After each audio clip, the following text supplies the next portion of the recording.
ಮೊದಲನೇದಾಗಿ ಡಿ ಸುಧಾಕರ್ ಅವರು ನಮ್ಮ ಸಚಿವರಾಗಿ ಒಳ್ಳೆ ಕೆಲಸ ಮಾಡಿದ್ರು. ನನ್ನ ಆತ್ಮೀಯ ಗೆಳೆಯ ಕೂಡ ಅದಕ್ಕೆ ಅವರು ನಿಧನರಾದದಕ್ಕೆ ನಮಗೆ ಭಾಳ ನೋವಾಗಿದೆ. ಅವ್ರ ಕುಟುಂಬಕ್ಕೆ ಆ ದುಃಖವನ್ನು ತಡೀತಕ್ಕಂಥ ಶಕ್ತಿ ಅವ್ರು ನೀಡಲಿ. ಮಾನ್ಯ ಮುಖ್ಯಮಂತ್ರಿಗಳು ಉಪಮುಖ್ಯಮಂತ್ರಿಗಳು ಹೋಗಿ ಭೇಟಿಯಾಗಿ ಅವ್ರಿಗೆ ಆಸ್ಪತ್ರೆಯಲ್ಲಿ ಸಮಾಧಾನ ಹೇಳಿದರು.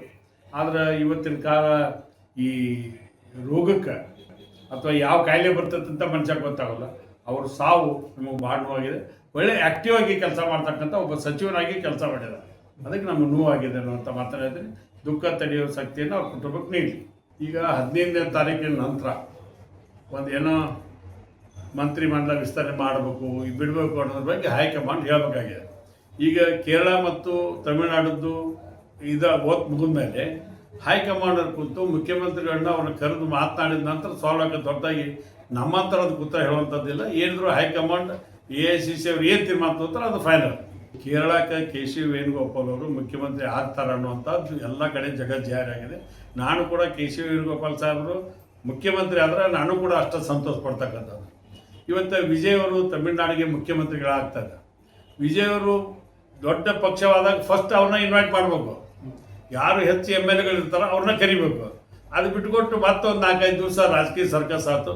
ಕಾಂಗ್ರೆಸ್ ಪಕ್ಷ ಅಲ್ಲಿಯೂ ಕೂಡ ಬೆಂಬಲ ಕೊಟ್ಟಿದೆ. ಅದಕ್ಕೆ ಇಡೀ ರಾಜ್ಯದಲ್ಲಿ ದೇಶದಲ್ಲಿ ಒಂದು ಬದಲಾವಣೆ ಗಾಳಿ ಬೀಸ್ತಾ ಇದೆ.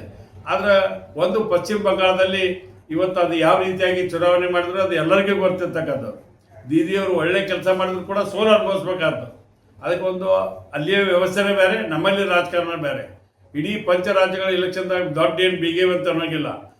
ಎಷ್ಟು BJP ಗೆದ್ದರೆ ಆ 20% ಇತರೆ ಪಕ್ಷಗಳು ಗೆದ್ದವು.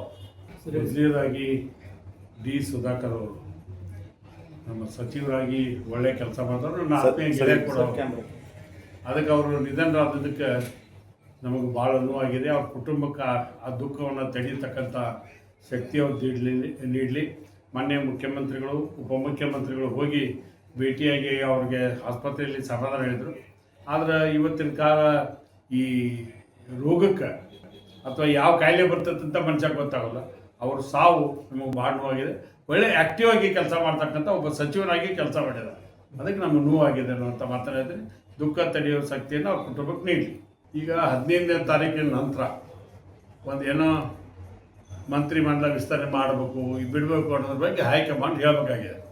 ಈಗ ಕೇರಳ ಮತ್ತು ತಮಿಳುನಾಡದ್ದು ಓದ್ ಮುಗಿದ ಮೇಲೆ ಹೈಕಮಾಂಡರ್ ಕೂತು ಮುಖ್ಯಮಂತ್ರಿಗಳನ್ನ ಅವ್ರನ್ನ ಕರೆದು ಮಾತನಾಡಿದ ನಂತರ ಸಾಲ್ವ್ ಆಗೋದು ಹೊರತಾಗಿ ನಮ್ಮ ಥರದ ಕೂತ ಹೇಳುವಂಥದ್ದಿಲ್ಲ. ಏನಿದ್ರು ಹೈಕಮಾಂಡ್ AICC ಅವ್ರು ಏನು ತೀರ್ಮಾನ ತಗೋತಾರೆ ಅದು ಫೈನಲ್.